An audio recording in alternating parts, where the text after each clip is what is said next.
सदन से योगी संदेश, निशाने पर अखिलेश। कायदे से रहोगे तो फायदे में रहोगे। 27 की तैयारी, सीएम योगी के प्रहार भारी। कि रामलला हम आएंगे, मंदिर वहीं बन गया ना, मंदिर अयोध्या में। इसलिए बाबरी ढांचे का पुनर्निर्माण कभी होना ही नहीं। शंकराचार्य विवाद, योगी की सीधी बात। और अगर वो शंकराचार्य थे तो क्यों आप लोगों ने लाठीचार्ज किया था वाराणसी में? क्यों एफआईआर लॉन्च किया था? आप नैतिकता की बात करते हैं। अखिलेश के सवाल, सीएम योगी के तीखे जवाब। अंधेर नगरी चौपट राजा, यही तो कहते हैं, इसी को कहते हैं। यूपी में चुनावी टक्कर का संदेश, योगी वर्सेस अखिलेश। 17 से पहले न कोई नीति थी, न सरकार की नीयत थी, न सुरक्षा थी। उत्तर प्रदेश की विधानसभा एक बार फिर सियासी जंग का अखाड़ा बनी दिखी। बजट सत्र के दौरान मुख्यमंत्री योगी आदित्यनाथ ने विपक्ष के आरोपों की धज्जियां उड़ाते हुए ऐसे तीखे पलटवार किए जिनकी गूंज पूरे प्रदेश में सुनाई दे रही है। विकास से लेकर विरासत तक योगी ने चुन चुनकर जवाब दिए हैं। शंकराचार्य की पदवी को लेकर विवाद पर सीधे तीखे शब्दों में साफ संदेश हो या फिर अखिलेश यादव के आरोपों पर तीखे लफ्जों में पलटवार, सीएम योगी आदित्यनाथ ने साफ कर दिया है कि 27 की लड़ाई इस बार विकास, विरासत के संरक्षण और सनातन शक्ति के मुद्दों पर लड़ी जाएगी। आज उत्तर प्रदेश के अंदर सुरक्षा का वातावरण है। मैंने कहा भी था, रूल ऑफ लॉ विकास की गारंटी है, पहली गारंटी है। हर व्यक्ति को सुरक्षा चाहिए और सुरक्षा उसका अधिकार होना चाहिए। किसी भी कीमत पर हम उसको सुरक्षा देंगे, ये सरकार की गारंटी है। कानून के साथ किसी ने खिलवाड़ करने का प्रयास किया तो फिर उसको भी याद होगा कि कानून के साथ खिलवाड़ की कीमत क्या होती है। सरकार इसमें कोई समझौता नहीं कर सकती। उत्तर प्रदेश के 25 करोड़ लोगों के भविष्य के साथ खिलवाड़ करने की छूट नहीं देंगे किसी को। सीएम योगी ने न सिर्फ शायराना अंदाज में तंज कसे बल्कि सनातन के खिलाफ साजिश रचने वालों को भी सीधी चेतावनी दी। माफिया की सफाई, राम मंदिर का मुद्दा हो या वंदे मातरम पर बहस, ट्रेड डील पर विपक्ष के आरोप हो या फिर यूपी के विकास की यात्रा का विश्लेषण, सीएम योगी आदित्यनाथ ने चुन चुनकर एक एक आरोप पर विपक्ष को आईना दिखा दिया।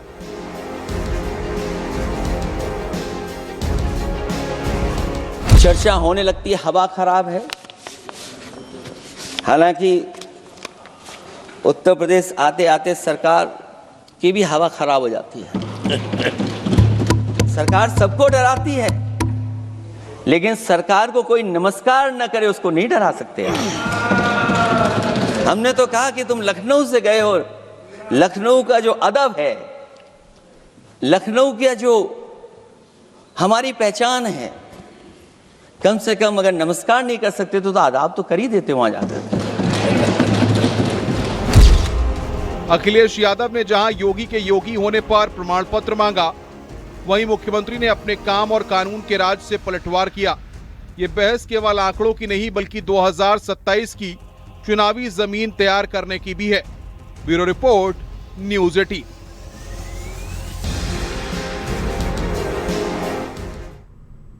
उत्तर प्रदेश की सियासत इन दिनों बुलडोजर से लेकर ब्रह्मोस, परिवारवाद से लेकर राजनीति से लेकर विकास की नई यात्रा के इर्द गिर्द घूम रही है।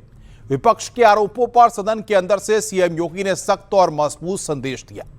एक एक सवाल का मुखर अंदाज में जवाब और फिर इस पर हो रही सियासत। आज विशेष में देखिए 27 की चुनावी टक्कर में योगी वर्सेस अखिलेश। मानोगे, कायदे से रहोगे तो फायदे में रहोगे। हर व्यक्ति हर पीठ के आचार्य के रूप में जाकर के जहां तहां वातावरण खराब नहीं कर सकता। उत्तर प्रदेश की सियासी लड़ाई इन दिनों कई मुद्दों को लेकर गर्म है। पहले माघ मेले के दौरान शंकराचार्य विवाद, फिर बजट के मुद्दे पर विपक्ष ने कई आरोप लगाए,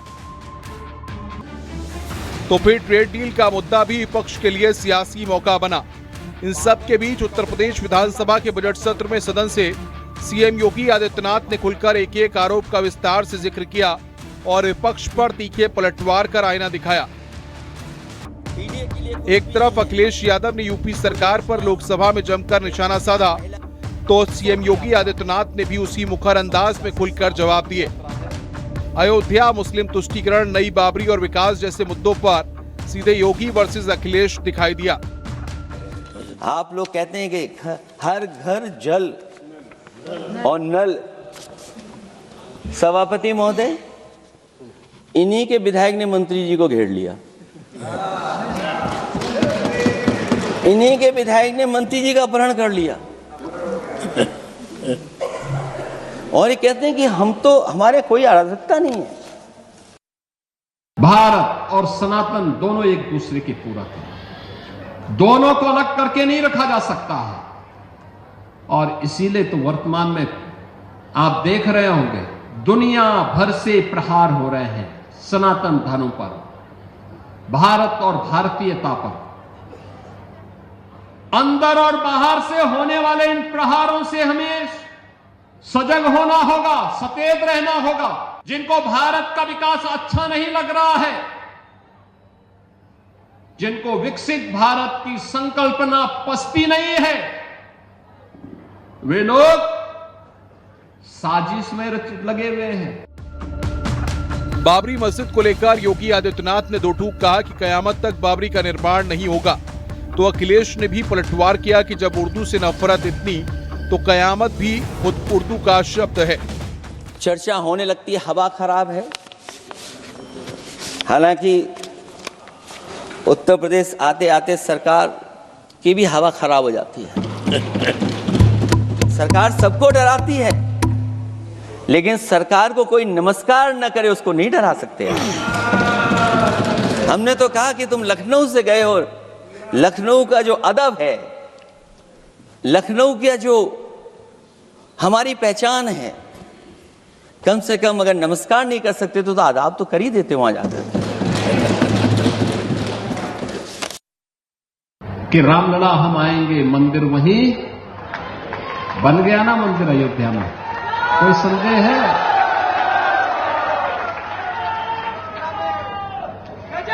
कोई संदेह है? और हम आज फिर इस बात को कह रहे हैं कि कयामत के दिन तक भी कभी कयामत का दिन तो कभी आना ही नहीं है, और इसलिए बाबरी ढांचे का पुनर्निर्माण कभी होना ही नहीं है। जो कयामत के दिन आने का सपना देख रहे हैं, ऐसे ही सड़ गल जाएंगे, कभी वो दिन आने वाला नहीं है। योगी आदित्यनाथ ने कहा कि पहले केवल सरकार बदलती थी, काम नहीं होता था। अयोध्या में राम मंदिर 500 साल बाद बना, तो अखिलेश ने संसद में वाराणसी के मणिकर्णिका घाट का मुद्दा उठाया। राजमाता पूजनीय अहिल्याबाई होलकर जी, उनकी मूर्ति थी, उसको बुलडोजर से तोड़वा दिया। सभापति महोदय, कोई कल्पना कर सकता है एक मणिकर्णिका घाट जो हमारी पौराणिक पहचान रही, सदियों से हमारी विरासत की पहचान रही, सनातनी काशी की विरासत रही, वहां पे इनकी सरकार ने प्रधान संसदीय क्षेत्र में बुलडोजर चला करके हमारी पूजनीय अहिल्याबाई होलकर की मूर्ति को इन्होंने तोड़ने का काम किया। और सभापति महोदय, केवल एक मूर्ति नहीं, वहां पर अगर हम गिनती करेंगे, एक नहीं, दो नहीं, तीन नहीं, चार नहीं, पांच नहीं, 6 नहीं, 7 नहीं, लगभग 100 मंदिरों को तोड़ने का काम इसी सरकार में हुआ है। 1947 में भारत आजाद हुआ,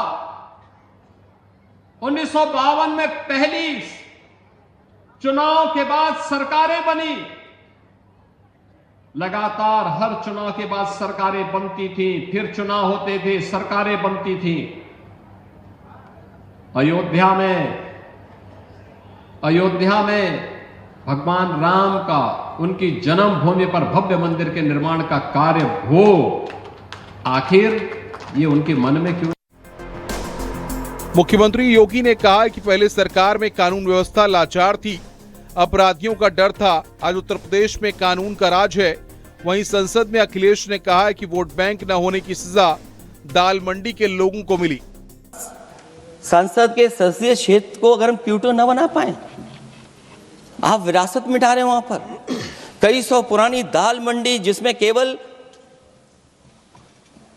वोट नहीं मिलता, इसलिए दाल मंडी को आप डिमोलिश कर देंगे। आप 2017 के पहले भी तो उत्तर प्रदेश था, क्या हालात थे? कोई पर्व और त्योहार आप शांतिपूर्ण तरीके से नहीं मना सकते थे, कोई सुरक्षित नहीं था, न बेटी सुरक्षित, न व्यापारी सुरक्षित, न अन्नदाता किसान सुरक्षित। हर तीसरे चौथे दिन किसी न किसी जिले और किसी न किसी शहर में कर्फ्यू लगता था, दंगे होते थे। आप देख रहे हैं ये अराजकता थी। सरकार बदलते ही सारी अराजकता गायब हो। सीएम योगी आदित्यनाथ ने दो टूक कहा है कि कायदे में रहोगे तो फायदे में रहोगे, जबकि अखिलेश ने संसद में मोहित खान का मुद्दा उठाया। कैसे झूठे केस में 72 साल के बुजुर्ग को 19 महीने तक जेल में रखा गया। जीतने के लिए इनकी सरकार के लोगों ने झूठा फंसाया। ये सब जुमला है, जुमला। झूठा फंसाया, और इसलिए फंसाया कि वो मुस्लिम है, इसलिए फंसाया। 72 वर्ष के बुजुर्ग को 19 महीने जेल में रखा गया। समाजवादी पार्टी को बदनाम किया गया, और केवल इसलिए कि चुनाव जीत जाए, आप अयोध्या का चुनाव जीत जाए, क्योंकि अयोध्या का चुनाव आ रहे थे आप लोग। मैं अयोध्या की महान जनता का धन्यवाद देता हूं कि उन्होंने कम्युनल पॉलिटिक्स का समापन किया है, और न केवल उसको जेल भेजा बल्कि उसकी दुकानें और उसकी बेकरी पर भी बुलडोजर चला दिया आपने। क्या डेमोक्रेसी में हमारे बुलडोजर का कोई स्थान है क्या? कयामत के दिन के लिए मत जियो, हिंदुस्तान में कायदे से रहना सीखो, कायदे से रहना सीखो। यहां का कानून मानो, कानून मानोगे, कायदे से रहोगे तो फायदे में रहोगे, और नहीं तो आगे का रास्ता तो फिर कहां के लिए जाता है, वह फिर कानून कोई तोड़ेगा तो वह रास्ता सीधे जहन्नुम की तरफ ही लेके जाता है, कहीं और की तरफ नहीं लेके जाता है। योगी और अखिलेश के बीच के वार पलटवार से न सिर्फ यूपी की सियासत गर्मा गई है, बल्कि 27 की चुनावी दिशा भी तय होती दिख रही है। Bureau report, news 18।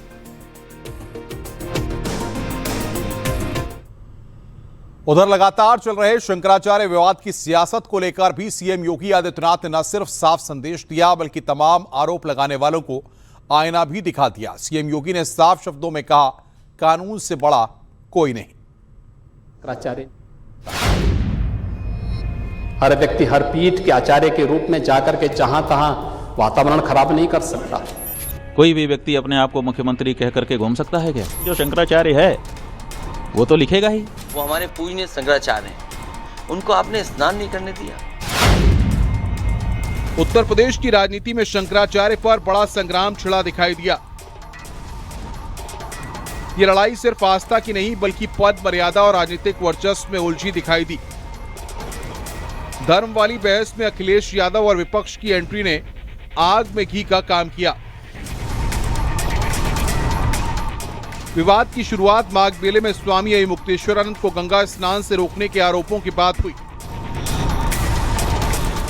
लेकिन जब मुख्यमंत्री योगी आदित्यनाथ ने विधानसभा के पटल से सीधी लकीर खींच दी, मुख्यमंत्री ने साफ कर दिया कि हर कोई अपने नाम के आगे शंकराचार्य नहीं लिख सकता। उन्होंने बिना नाम लिए कहा कि पद स्थापित नियमों और विद्वत परिषद की स्वीकृति से तय होते हैं, व्यक्तिगत घोषणा से नहीं। सीएम ने प्रशासन के भीड़ प्रबंधन का बचाव करते हुए कहा कि कानून का पालन सबके लिए जरूरी है। हर व्यक्ति शंकराचार्य नहीं लिख सकता। हर व्यक्ति हर पीठ के आचार्य के रूप में जाकर के जहां तहां वातावरण खराब नहीं कर सकता। उन मर्यादाओं का पालन सबको करना होगा। और अगर वो शंकराचार्य थे तो क्यों आप लोगों ने लाठीचार्ज किया था वाराणसी में? क्यों एफआईआर लॉन्च किया था? आप नैतिकता की बात करते हैं।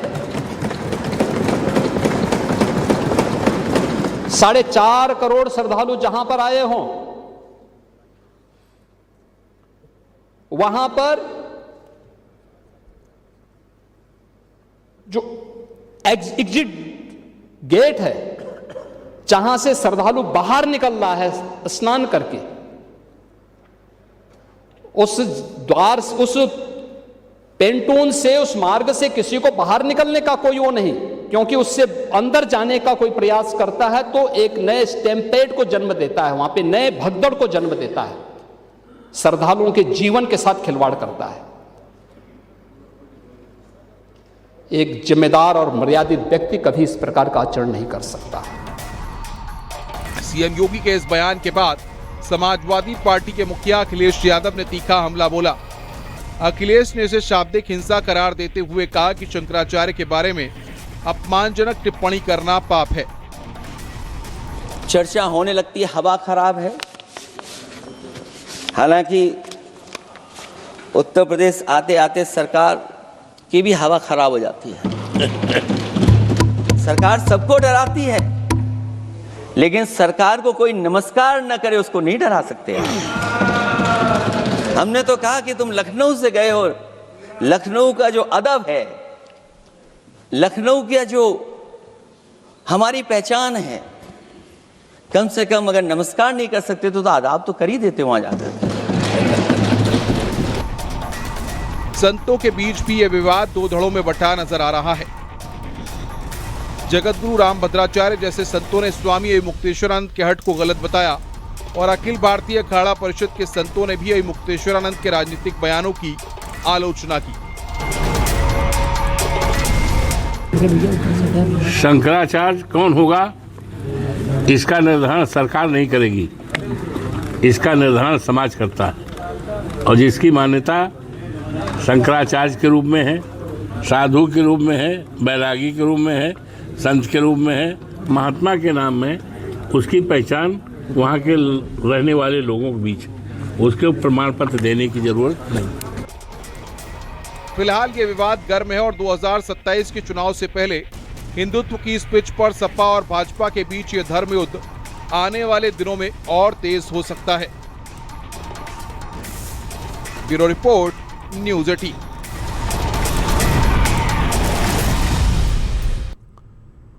योगी आदित्यनाथ ने साफ चेतावनी दी है कि माफियाओं को मिट्टी में मिलाने का अभियान जारी रहेगा। उन्होंने कहा कि पहले की सरकारें अपराधियों को संरक्षण देती थीं, लेकिन आज अपराधियों के गले में तख्ती लटक रही है। ये तीखे वार यहीं नहीं रुके। ये रिपोर्ट देखिए।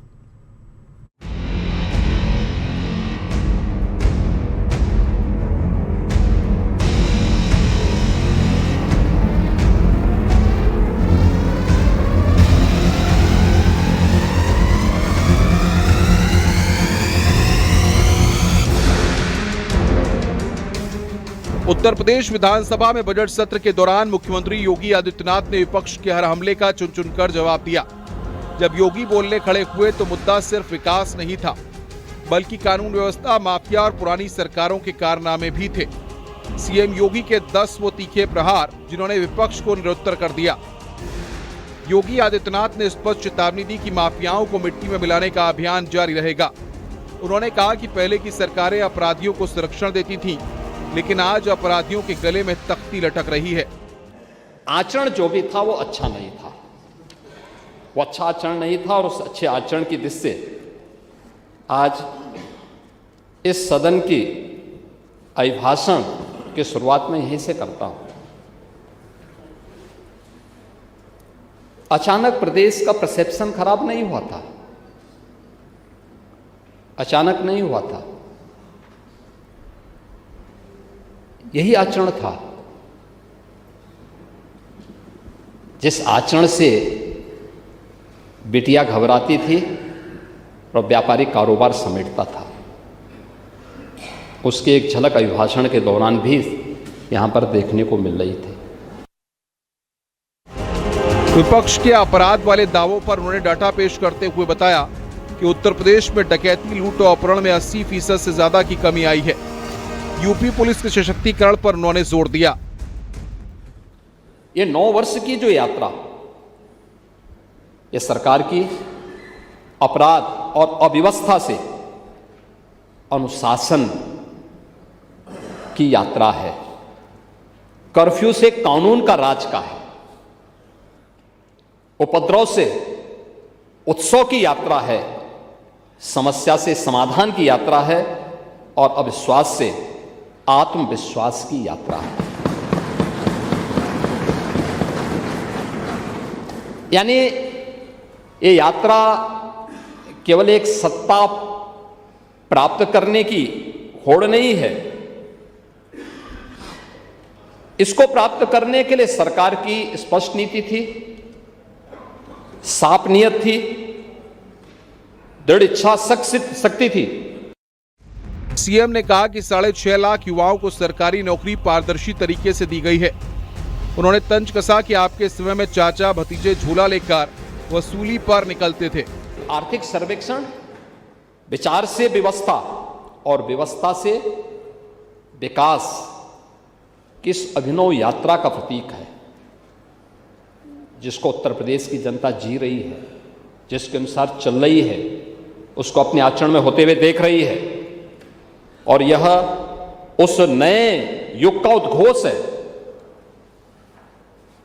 जो वर्षों से तमन्ना थी उत्तर प्रदेश वासी की, कि सबसे बड़ी आबादी वाला राज्य अपनी पहचान के लिए मोहताज हो, उसको शक की निगाहों से देखा जाए। यही तो हुआ था। आप तो पानी जी प्रदेश सरकार में मंत्री भी थे और इस सदन के माननीय स्पीकर के रूप में भी एक लंबे समय तक आपको कार्य करने का अवसर प्राप्त हुआ था। क्या ये सच नहीं कि उत्तर प्रदेश को उस दौरान शक की निगाहों से देखा जाता था? उत्तर प्रदेश के नौजवानों के सामने पहचान का संकट खड़ा हुआ था। योगी ने दहाड़ते हुए कहा कि यूपी अब बीमारू राज्य नहीं है, बल्कि देश की दूसरी सबसे बड़ी अर्थव्यवस्था बन चुका है और हम $1 ट्रिलियन इकोनॉमी की ओर बढ़ रहे हैं। इसमें सेफ सिटी के लक्ष्य को 17 नगर निगम समेत गौतम बुद्ध नगर जनपद में हम लोगों ने लागू कर दिया है। हर जिला मुख्यालय में भी सीसीटीवी कैमरे की coverage, integrated command and control centre के माध्यम से उसकी मॉनिटरिंग, ये सभी चीजें आज यूपी के अंदर, और Uttar Pradesh special security force का गठन भी उत्तर प्रदेश में हुआ है। इसके साथ ही पीएसी, जो समाजवादी पार्टी के कालखंड में जिसको एक प्रकार से समाप्त करने की साजिश हो रही थी, हम लोगों ने फिर से उसकी 34 कंपनियों को पुनर्गठित करके उसको जीवित किया है, क्योंकि दंगाइयों की काल है पीएसी। और दंगा समर्थक कोई भी पार्टी पीएसी का समर्थन नहीं करती। हमने फिर से उसका पुनर्गठन किया है। मिशन शक्ति का जिक्र करते हुए उन्होंने कहा कि आज महिलाएं रात 12 बजे भी बेखौफ सड़क पर निकल सकती हैं। योगी ने कहा कि उत्तर प्रदेश अब एक्सप्रेसवे प्रदेश बना है। गंगा एक्सप्रेसवे से लेकर बुंदेलखंड एक्सप्रेसवे तक विकास की रफ्तार अब रुकने वाली नहीं है। उन्होंने कहा कि पिछली सरकारों ने किसानों को आत्महत्या के लिए मजबूर किया, जबकि भाजपा ने उनका सम्मान बढ़ाया। आप लोगों के नेता तो दुर्योधन की प्रतिमा लगाने की बात करते हैं, बाबर की कब्र में सजदा की इसका समर्थन करते हैं और वंदे मातरम का विरोध करते हैं। माफियाओं की कब्र में फतिया पढ़ने के लिए जाते हैं। कर रहे हैं। आपकी पार्टी के नेता सब बोल रहे हैं, संसद में भी देखो ना, सभी नेता बोल रहे हैं, कांग्रेस के भी और सपा के भी बोल रहे हैं, कह रहे हैं कि वंदे मातरम नहीं गाएंगे, हिंदुस्तान का खाएंगे। आपकी पार्टी के नेताओं ने कहा है, आपकी पार्टी के नेताओं ने कहा कि वंदे मातरम नहीं गाएंगे। हाँ, समाजवादी पार्टी के भी एक सांसद ने कहा है और कांग्रेस के भी एक सांसद ने कहा है।